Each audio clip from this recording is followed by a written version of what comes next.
नमस्कार साथियों, स्वागत है आप सभी का अंकित इंस्पायर्स इंडिया पर। मैं हूं अंकित अवस्थी और चर्चा एक ऐसी दुर्घटना की जिसमें 3 भारतीयों के जान जाने की खबर है।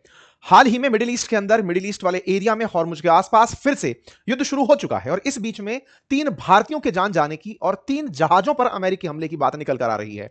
ये 3 जहाजों पर हमले की जो बात है, इसकी पुष्टि भारत सरकार खुद के क्लेम से नहीं कर रही कि ये जहाज हमारे थे। बस बार बार आ रहा है पलाऊ बेस्ड थे। पलाऊ की कहानी भी आज डिकोड करेंगे। ये कौन सा बाईपास रूट है जिसके तहत दुनिया भर के 70-75% जहाज पलाऊ का झंडा लगाकर घूम रहे हैं और सरकारें हमारे ऊपर मार नहीं पड़ी ये कहकर बच रही हैं। आज के सेशन में जिक्र है हॉर्मुज स्ट्रेट के अंदर हुए हमलों का। चर्चा करेंगे इन सारी बातों पर। साथ ही साथ बात इस बात की होगी कि जब इतना ही था तो भारत के द्वारा अमेरिकी डिमार्चे को बुला करके क्यों बुलाया गया और उन्हें क्यों समन किया गया, उनसे क्यों सवाल जवाब किए गए। चर्चा है आज मिडिल ईस्ट के अंदर हुए उस घटना की जिसमें 3 भारतीय सेलरों के पहले गायब होने की और फिर मरने की सूचना आती है। और इन्हीं के साथ साथ जुड़ती हुई एक घटना सिपरी की रिपोर्ट में निकल कर आती है कि अब तक भारत ने न्यूक्लियर वेपन कभी लगाए नहीं थे। मतलब थे हमारे पास लेकिन वॉर के लिए तैनात नहीं किए थे।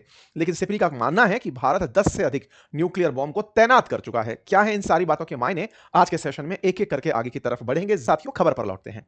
बात 10 जून की है। ओमान तट पर भारत के कमर्शियल जहाज पर हमले की निंदा भारत सरकार ने की। बड़ा इंटरेस्टिंग है कि यहां पर हिंदी न्यूज चैनल्स दिख रहे हैं भारत के कमर्शियल जहाज पर, लेकिन जो मीडिया की रिलीज निकल कर आई मिनिस्ट्री ऑफ एक्सटर्नल अफेयर की, उसमें बड़ा ही इंटरेस्टिंग एक लाइन लिखा आया, we condemn the attack on the commercial vessel set below off the coast of Oman. बड़ा इंटरेस्टिंग पढ़ने वाला पॉइंट ये था कि कमर्शियल वेसल सेट बेलो बोला गया, लेकिन सेट बेलो के साथ साथ ये नहीं बोला गया इंडियन कमर्शियल वेसल।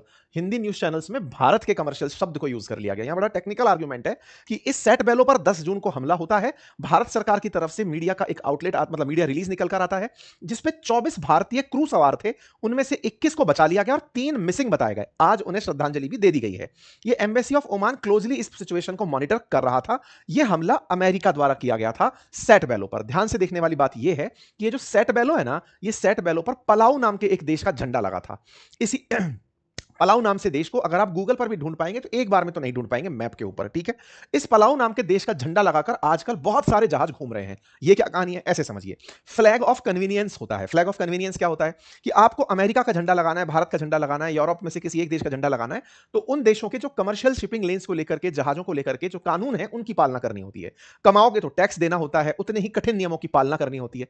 यहीं पर शुरू होता है फर्जीवाड़ा। फर्जीवाड़ा कैसे, ऐसे समझिए। जैसे मान लीजिए राजस्थान की कोई गाड़ी है, वो जाकर अंडमान निकोबार का नंबर ले आए या फिर अरुणाचल प्रदेश का नंबर ले आए, वो नंबर प्लेट लगाकर राजस्थान में घूमती रहे। अगर वहां टैक्सेशन कम थे तो राजस्थान में काम चला रहे हैं, बढ़िया से काम चल रहा है। बिल्कुल वैसे ही शिपिंग लेन्स में होता है। झंडे कहीं और दूसरे देश के लगाने का लॉजिक ये होता है, उन देशों के नियम आसान है, वहां जाकर कंपनियां रजिस्टर होती हैं और वो एक एक दिन के अंदर आपको सर्विस के लिए, आपको कमर्शियल व्हीकल चलाने के लिए, पानी में जहाज चलाने के लिए अपनी परमिशन, लाइसेंसिंग दे देती हैं। जहां भारत में इन कामों को होने में साल लगते हैं, वहां पर दिन भर के अंदर काम हो जाता है। इसी वजह से ऐसी क्रिटिकल जगहों पर जहां दुनिया भर के 2 देश आपस में झगड़ सकते हैं, सोचिए यही खबर सिर्फ इतनी होती भारत के जहाजों पर अमेरिकी हमला, तो भाई साहब इससे भारत के लोग भड़क उठते, क्या बात कर दी हमारी जहाजों पर। अब सोचो, बड़ा इंटरेस्टिंग है। पलाऊ जैसा देश करोड़ों के जहाज चला रहा है, लाखों मतलब अरबों का माल ढो रहा है। इंटरेस्टिंग बात यह है कि वहां पर भी कोई एक्वा करके कंपनी है, उसने अपना जहाज चला रखा है। उसको तलाशते तलाशते निकलोगे तो रूट्स कहीं ना कहीं भारत से निकल आएंगे। बस इतना कौन रिसर्च करेगा, पलाऊ का झंडा है, चल दिए हम लोग मान करके। ऐसी ही घटनाएं 8 तारीख को भी हुई और आज भी सुनने में जलवीर के साथ आ रही हैं। कुल मिलाकर बात यह है कि दुनिया भर के देश आंख मूंद कर बैठे हैं। नहीं नहीं नहीं, पलाऊ का झंडा था, छोड़ो, हमारा नहीं था, पलाऊ झंडा था, हम पर सवाल मत लेके आ जाना। नहीं लाएंगे साहब। हुआ क्या था वो जान लीजिए। हुआ यह था कि आपसे 2 दिन पहले मैंने आप लोगों को यह सेशन में एक जानकारी दी थी कि इजराइल और ईरान फिर से भिड़ गए हैं। हमने आपको बताया था किस तरह से ऑपरेशन ट्रू प्रॉमिस लॉन्च दोबारा से कर दिया गया है। ईरान और इजराइल के झगड़ने का कारण बताया था कि इजराइल वाले लेबनान में आए दिन हमला कर रहे हैं। ईरान वालों ने कहा कि बहुत दिन तक हम नहीं चलेंगे, हमारी सीज फायर की शर्तों में नहीं था, हम आप पर आकर हमला करेंगे। उन्होंने हमला कर दिया। अमेरिका की तरफ से कहा गया कि साहब आपको रुकना होगा। ये सब जानकारी हम आपको पहले दे चुके हैं। इजराइल ने खूब सारे हमले ईरान पर किए और ईरान वालों ने इजराइल पर किए। ये सब झगड़ लिया आराम से। फिर ट्रंप निकल कर आते हैं और कहते हैं कि साहब रुको, आप लोगों को रुकना होगा, अब झगड़ना बंद करना होगा। ये जो कहानी है ना, जिस दौर में चल रही होती है, क्योंकि 8 तारीख के दिन ही आपने ये सेशन सुना था जब ईरान और इजराइल झगड़ रहे थे, उसी समय पर एक घटना और घटी कि भारतीयों ने ईरान को छोड़ने के लिए नागरिकों को कह दिया था। खबर यह निकली कि इसी जगह से एक भारतीय जहाज पर हमला होता है। अब मुद्दा यह है कि जहाज पर हमला होने की खबर आती है 8 जून के दिन। 28 Indian seafarer seek urgent help after vessel reportedly attack off Oman coast. ये जहाज जो है जिसके ऊपर हमला होता है, ये भी स्टेट ऑफ हॉर्मुज को क्रॉस कर रहा होता है। इसका नाम होता है मैरीवैक्स। मैरीवैक्स नाम का जो जहाज है, इस पर हमला होता है 8 जून के दिन। इस जहाज में सवार लोगों को इंडियन नेवी बचाकर लाती है। ये इंडियन नेवी का हेलीकॉप्टर है और ये नेवी के द्वारा बचाए गए लोग हैं जिन्हें सुरक्षित बचा लिया जाता है। 8 तारीख के दिन, फिर से याद दिला दूं, ये वो वाली घटना का दौर था जब ईरान इजराइल का शुरुआती दौर अभी शुरू हुआ था, आज से 3 दिन पहले, ठीक है साहब। यूएस से पूछा गया कि साहब उस पर आपने हमला किया था। यूएस ने कहा हमने हमला किया था। साहब क्यों किया था? बोले ये है ना, प्रतिबंधित क्षेत्र से गुजर रहा था, पलाऊ का झंडा लगाकर गुजर रहा था। अब आपको समझ में आ गया, पलाऊ अपने आप में एक इंटरनेशनल खबर बन चुकी है, पलाऊ का जहाज जा रहा है साहब, ठीक है। एमटी मैरीवेक्स, पलाऊ आप वैसे भी नहीं जाने कौन सा देश इतना अमीर हो गया कि 3 दिन में तीनों जहाज ठुक रहे हैं, तो साहब उसी के ठुक जा रहे हैं, ठीक है। तो साहब एंटी मैरीवेक्स नाम से कोई जहाज है जो कि पलाऊ फ्लैग्ड है, उस पर अमेरिका ने कहा हमने हमला किया। बोले क्यों किया? बोले ये है ना उस वाले पानी से निकल रहा था जिसको हमने प्रतिबंधित कर रखा है। यूएस ने कहा कि ये ईरान का तेल लेकर जा रहा था। ईरान का तेल मतलब समझना, ईरान अपने तेल को ऐसे ही शैडो फ्लीट्स के माध्यम से बेचता रहा है। शैडो फ्लीट्स क्या है? बहुत बार ऐसी भारतीय कंपनियों को अमेरिका ने प्रतिबंधित किया है, यह कहते हुए कि आप ईरान का तेल बेच रहे हैं। झंडा ना तो भारत का लगा रखा है ना ईरान का, किसी दूसरे देश का झंडा लगाकर तेल भरा और निकल लिए। अमेरिका ने बार बार इन्हें रोकने की कोशिश की। इन जहाजों में जो क्रू था वो भारतीय था, भारतीय क्रू था, अमेरिका का हमला था, भारत ने क्रू को बचा लिया, हो गया साहब। इंडिया ने इस बात के लिए अपनी तरफ से मिनिस्ट्री से जब पूछा गया तो उन्होंने कहा कि हाँ हम लगातार ओमान के संपर्क में हैं, हो गया साहब, पहला दिन खत्म। ये 8 तारीख की खबर है, 3 जहाजों की कहानी है।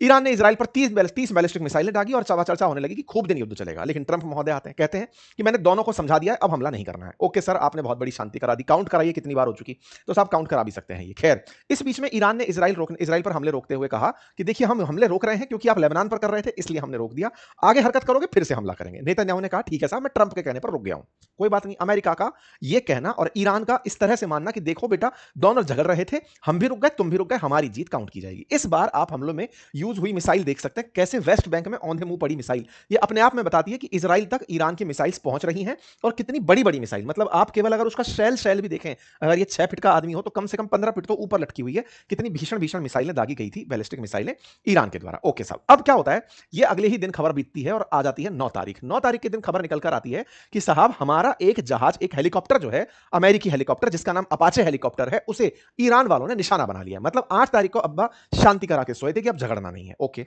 9 तारीख के दिन ईरान वालों ने अमेरिकी हेलीकॉप्टर, एक अपाचे हेलीकॉप्टर जिसे दुनिया का सबसे उन्नत हेलीकॉप्टर माना जाता है, युद्ध में काम लिया जाने वाला हेलीकॉप्टर है, भारत को भी दिया हुआ है, उस हेलीकॉप्टर पर ईरान वाले हमला कर देते हैं। उसमें दोनों पायलट्स तो बच जाते हैं। खबर लेकिन बड़ी बनती है कि ट्रंप कहते हैं इसका तो हम बदला लेंगे। साहब इस हेलीकॉप्टर का नाम AH-64 अपाचे हेलीकॉप्टर था। अमेरिका इस पर चुप बैठ जाएगा तो बेइज्जती हो जाएगी, इस हेलीकॉप्टर को तुमने निशाना बनाया है तो हम बदला लेंगे। मतलब 8 तारीख तक खबरें चल रही थी इजराइल और ईरान की, अब अमेरिका भी इनवाइट हो गया। अमेरिका इनवाइट हुआ कि चलो साहब हमने अपने आदमी बचा लिए, अब हम बदला लेंगे। मतलब इतना फ्रेंडली फायर चल रहा है ना कि ईरान ने इजराइल को मारा, इजराइल ने ईरान को मार लिया, भाई हो गया, दोनों का एक एक विकेट हो गया।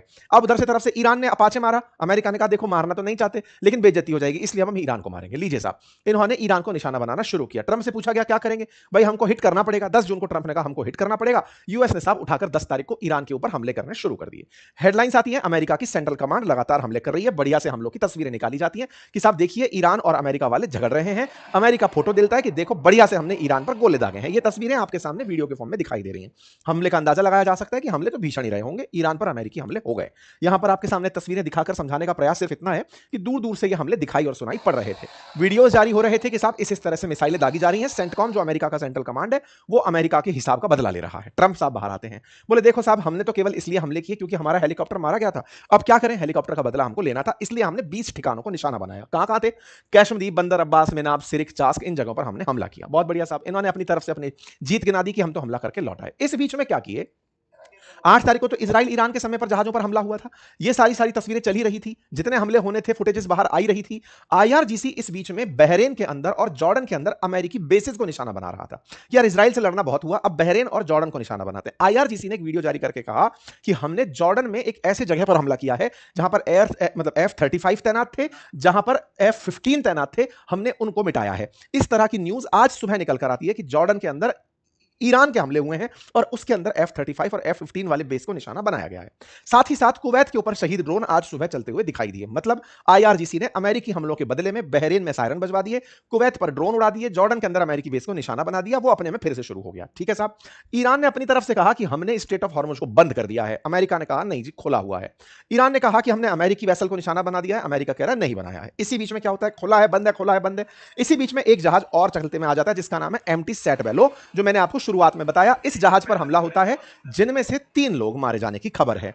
पहले मैवरिक्स था, अब सैटबेलो है। सैटबेलो की यह खबर है, इसमें भी 24 भारतीय थे, 24 में से 3 के मारे जाने की खबर है। अब समझ रहे हैं कि कहानी कहां चल रही है, ये कोलेटरल डैमेज में हो जा रहा है, मतलब लड़ कोई और रहा है, जहाज भारत के। अब इंटरेस्टिंग बात है, कोई नहीं बोल रहा है कि भारत के जहाज है, मैं भी नहीं बोलूंगा भारत के जहाज है। सैटबेलो जी एक्वा करके कंपनी है, ढूंढ रहा था, मेरे को गूगल ने चंडीगढ़ से रिलेट कर दिया था, पर मैं क्लेम नहीं करूंगा जी कहां की है। मैं तो बस यही बोल रहा हूं पलाऊ का झंडा था, जैसे हमारे देश में बोला जा रहा है पलाऊ का झंडा था साहब। ठीक है, पलाऊ कोई दूसरा देश है दुनिया के अंदर जिसके जिसका झंडा था उस झंडे से लगा हुआ एक जहाज था, उस पर हमला हुआ और हम लोगों ने अपनी प्रतिक्रिया तीव्र वाली दी है भाई साहब। हमने चार्ज डी अफेयर को बुलाया है अमेरिका के और कड़ा विरोध दर्ज करा है, बहुत कड़ा विरोध दर्ज कराते हैं आजकल हम। तो हमने बहुत कड़ा विरोध दर्ज करा दिया है कि साहब ये वैश्विक व्यापार मार्ग में भू राजनीतिक तनाव के असर से हमें बचाया जाना चाहिए।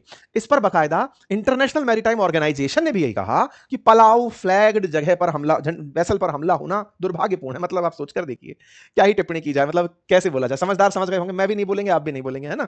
क्यों नहीं बोलेंगे? क्योंकि फिर अमेरिका से आपको झगड़ना पड़ेगा। किस बात से झगड़ेंगे आप? आइए साहब, तो ऐसी स्थिति में अब चर्चा ये निकल कर आती है कि सेंट बेलो में 3 भारतीय लोगों की मौत हो गई। सर्बानंद सोनेवाला जी ने फाइनली उनको ट्रेजिक इंसिडेंट मानते हुए पलाऊ फ्लैग्ड एम्प्टी सेंट बेलो पर 3 भारतीयों की मौत के ऊपर शोक व्यक्त कर दिया है। ठीक है साहब? चलिए, अब इसी बीच में एक खबर और तैरने लगती है उसी हैंडल से, जो सेंट बेलो की खबर लेकर आया उसी हैंडल से आती है कि 20 भारतीय सीफेरर्स एम्प्टी जलवीर पर भी थे। उनका क्या हुआ? जलवीर की जलती हुई घटना भी निकल कर आ रही है। तो तीसरी जो 9 मतलब अभी तक प्योर पुख्ता खबर नहीं है, वो जलवीर की है। भाई साहब, 3 दिन के अंदर 3 जहाजों पर हमले की खबरें आ चुकी हैं, लगातार कैजुअल्टी हो रही हैं और आप और हम केवल इनकी चर्चाएं ही कर पा रहे हैं। स्ट्रेट ऑफ हॉर्मुज पर अमेरिका, ईरान, इजराइल जो झगड़ रहे हैं, कैजुअल्टीज हमारी हो रही हैं, दुनिया के लिए व्यापार बाधित हो रहा है, तेल की कीमतें दुनिया भर में बढ़ रही हैं और मजाल है साहब कोई भी देश निकल कर आए और कहे कि आप गलत हैं। आप में से कुछ लोग कहेंगे हम निकल कर कह सकते हैं, सरकारों से पूछिए साहब। बहुत से देशों का नुकसान हो रहा है, पूरा गल्फ एक तरह से हॉस्टेज हो रखा है पर बोल नहीं पा रहा है। आप लोग इस पर क्या देखते हैं बताइएगा। खैर फिर भी हम तो और अपडेट्स जान लेते हैं और अपडेट्स में इतनी सी बात है साहब, अमेरिका ईरान एक दूसरे को धमका रहे हैं, उससे अपना तो क्या ही लेना देना। सिपरी की खबर निकल कर आई है कि भारत ने पहली बार 12 परमाणु हथियार मोर्चे पर तैनात कर दिए हैं। सिपरी का कहना है कि भारत, सिपरी क्या है? Stockholm International Peace Research Institute है, दुनिया भर में कौन सा देश कितने हथियार खरीद रहा है, किस देश के पास कितना हथियार है, उनकी रिपोर्ट निकालती रहती है। काफी मान्यता प्राप्त है, परीक्षाओं में पूछी भी जाती है, वैसी वाली है ये। ठीक है, 180 से बढ़कर 190 हो गए भारत के पास परमाणु हथियार, ये बताया गया। इसने ये भी कहा कि 2025 तक भारत ने एक भी परमाणु हथियार तैनात नहीं किया हुआ था, थे हमारे पास लेकिन चलाने लायक स्थिति में नहीं रखा था। लेकिन 26 में 12 की तैनाती हो चुकी है। 26 में ऐसा क्या हुआ है? तो आपको पता है, फरवरी से तो ये युद्ध चल ही रहा है। 25 में भले ही ऑपरेशन सिंदूर हुआ था, तब तक हमने बम तैनात नहीं कर रखे थे। तो 26 में ऐसी कौन सी परिस्थिति बदली जिसके चलते हमने तैनाती की? ये आपके और मेरे मन में बराबर सा सवाल है। फिलहाल दुनिया के अंदर 9 ही देश हैं जिनके पास परमाणु बम है, उनमें भारत भी एक है और चर्चा है कि भारत ने पाकिस्तान से 20 अधिक परमाणु बम बना लिए। ये सिपरी का मानना है। ठीक है साहब, कुल मिलाकर भारत दुनिया का सबसे बड़ा सैन्य खर्च करने वाला 5वां बड़ा देश है। इंपोर्ट में दूसरे नंबर पर आता है और 86% दुनिया में परमाणु हथियार अमेरिका और रशिया रखते हैं। बाकी फिर आपका और हमारा नंबर आता है। ठीक है साहब, आपका हमारा मतलब भारत का नंबर आता है 190 पर, फिर पाकिस्तान, इजराइल, नॉर्थ कोरिया के नंबर आते हैं। ठीक है साहब, फिलहाल के लिए जानकारी के रूप में इतना ही। आप विषय पर क्या सोचते हैं अपनी राय जरूर रखें। चैनल पर नए हैं तो सब्सक्राइब कर लें साहब, आप थोड़ा सा कष्ट सब्सक्राइब